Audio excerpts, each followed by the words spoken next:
Hello and welcome to the Pretty Good Gaming Daily Triple, your no shit gaming news video. That's 3 news stories in one video with zero faff. Another day, another story in the fight against loot boxes. Various countries around the world have started to take different steps to tackle the loot box situation, with many hinging on whether or not they qualify as gambling as the laws currently stand. EA is perhaps the biggest loot box peddler in the games industry, and the Netherlands is now standing up to the gaming giant. FIFA Ultimate Team is EA's biggest moneymaker and allows players to spend real money for the chance to unlock new players with potentially higher stats. According to Daniel Ahmad, a senior analyst at market research firm Nico Partners, as of May this year, EA earned 1.49 billion in net revenue from FIFA Ultimate Team alone. That's not FIFA sales, that's just FIFA Ultimate Team in microtransactions. This revenue has been going up and up year over year and no doubt will be higher than ever this year due to the Foster's fever. The Netherlands Gaming Authority has officially declared that this is gambling, meaning that it should fall under gambling legislation and EA should be fined accordingly. This decision was actually reached back in 2018 by an independent body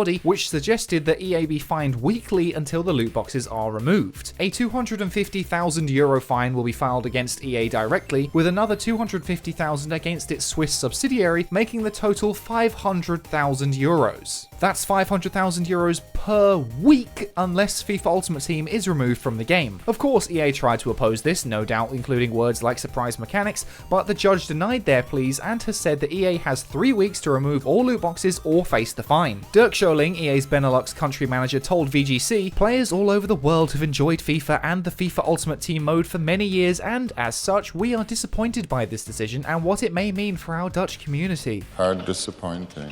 We do not believe that our products and services violate gambling laws in any way. We are appealing this decision and we seek to avoid a situation impacting the ability of Dutch players to fully experience and enjoy FIFA Ultimate Team. Electronic Arts is deeply committed to positive play. We seek to bring choice, fairness, value and fun to all of our players in all of our games. We remain open to discussions with the Netherlands Gambling Authority and other stakeholders to understand and explore solutions to address any concerns. Okay, so let's have a little look at some of those statements. Players have enjoyed it, yes, but people also enjoy shooting heroin, so does that mean we should just let them do it too? There is a reason gambling addiction is a thing, just like drug addiction, and we all know how damaging it can be to people's lives. EA may well believe that what it's doing isn't gambling, but it doesn't matter what you think! What? It's been determined by law in the Netherlands that it is gambling, so you'd better get used to it. We seek to bring choice, fairness, value, and fun to all our players in all of our games. Okay, yeah, sure. So people can choose to pay for loot boxes, or they can choose not to. But this is a choice that children are making, and it's a choice that they're not legally allowed to make. The gambling age in the Netherlands, much like most of the world, is 18 years old. If you are under 18, you are not legally allowed to make that choice, meaning that this gambling stuff shouldn't be in a game made for kids. And saying it's about fairness is an absolute joke. You can pay real money to get an advantage over other players. How is that fair? Talking of value, you already spend $60 to buy a game, but in order to win and legitimately compete, you have to pay even more.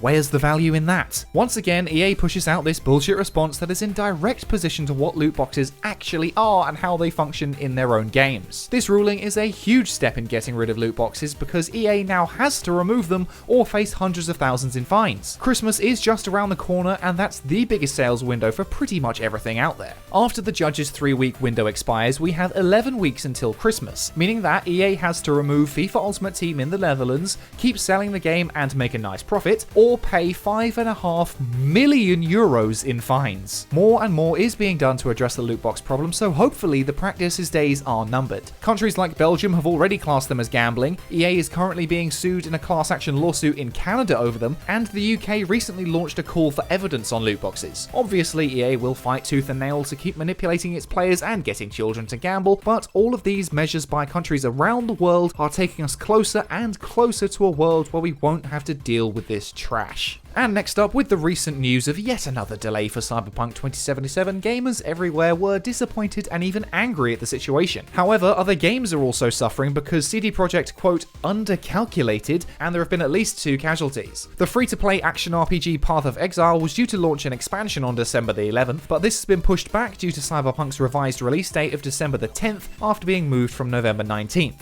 Speaking on a blog post of the game's website, Path of Exile designer Chris Wilson said, "We were previously targeting a launch launch date of December 11th for our 3.13 endgame expansion. As we discussed last week, our new development methodology gives us confidence that we'll be able to hit this date with a high quality expansion. Yesterday, CD Projekt Red announced that Cyberpunk 2077 will now be released on December the 10th. We do not want to put our players in a position of having to choose between these two games, so we have decided to step out of the way and delay the release of Path of Exile 3.13 until January. During the interim, developer Grinding Gear Games will run at least one multi-week event to tide players over until January. While I'm not a Path of Exile player myself, so that delay doesn't really bother me, the next game is a little more frustrating. The roguelike spaceflight simulator Everspace 2 by Rockfish Games has also been pushed. I thought the first Everspace game was brilliant, even though I generally don't like roguelikes. Michael Shade, CEO and co-founder of Rockfish Games, explained on the game's Kickstarter page, "Let's get the cyber elephant out of the room right away. The Cyberpunk 2077 release has just been pushed back to December 10th, which is a major blow to our planned Everspace 2 early access release in mid-December. Not only will every media outlet and content creator cover arguably the most anticipated AAA game in history throughout the entire holiday season, and not much else,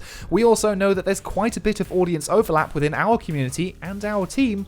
So, after a quick consultation with our marketing friends at Evolve PR, Plan of Attack, and Swordfish PR, we've decided to push back the Everspace 2 early access release to January. We know that sucks, but hear us out. There's actually some good in this." Shade then went on to explain that all backers of the Kickstarter campaign will get access to the pre-release beta on November the 2nd, which was on Monday, and they'll be able to experience the first 10 hours of the game. There are also a couple more games due for a release around the same time as Cyberpunk, but it remains to be seen if they'll move things back, or even forward, to avoid being smothered by one of the most hyped games of all time. Ubisoft's fantasy RPG Immortals Phoenix Rising is launching on the 3rd of December. The PS5 and XSX versions of both Madden and FIFA 21 are out on the 4th, and Bloober Team's psychological horror game The Medium is out on the 10th, the exact same day as Cyberpunk. The Medium is clearly in the most unfortunate spot, but it's also one of Microsoft's only console exclusives for the start of next gen. Losing that after the devastating delay with Halo Infinite would leave the console with very, very little that you couldn't play on PS5. The Medium is also launching on PC, but Cyberpunk has a huge PC fanbase, arguably bigger than on console, so the game will definitely struggle on both platforms. Ultimately, I can absolutely understand why you'd want to delay the game to steer clear of the juggernaut that is Cyberpunk, but it's certainly frustrating for fans of those affected games, especially if you have no interest in Cyberpunk. Clearing out from Cyberpunk's path may be the only way to make your game profitable, but what do you think? Are you interested in either of the games that have suffered because of Cyberpunk's delay, or are you happy that this gives you more time to focus on just one game at a time? All we have to decide is what to do with the time that is given to us. And finally, the Xbox Series X design is very simple and monolithic, and there's definitely something appealing about its minimalistic approach. The PS5, however, is much more garish and futuristic looking, which is also attractive in its own way. The now iconic white faceplates of the system can actually be removed, leading some to believe that Sony will sell alternative colors and designs. But one company actually got there first and tried to sell custom faceplates, and Sony is not happy about it. The UK-based site known as Customize My Plates, which originally had the much better name PlateStation 5 until Sony kicked off, has had to cancel all pre-orders of its faceplates due to legal action from Sony. According to the company, before we launched, we did our due diligence and were of the opinion that because Sony only had pending patents on the faceplates, there would be no problem. But then Sony's lawyers told us it was their opinion Sony's intellectual property extended to the faceplates, and that if we continued to sell and distribute them in any country, we would end up in court. This all came to light yesterday, and we are now cancelling and refunding all faceplate orders worldwide. We are extremely disappointed about this, but we have no other option. It is possible that Sony will come out with its own store to sell exclusive faceplates for the PS5, but there's no word of that at this point. If Sony doesn't intend to sell faceplates itself, then what's the harm in letting others do it? It's a shame to see Sony coming down so hard on the company, but if it does hold the copyright to the faceplates, then there's not much else that can be done, I'm afraid. And that's it for today. If you enjoyed this no shit format, go ahead and give the video a like to give it a boost, hit subscribe and the bell if you want to stay up to date on all future installments, toss a coin to your YouTuber over at patreon.com/prettygoodgaming. That's all for today. I've been Henry Cooper. Bye for now.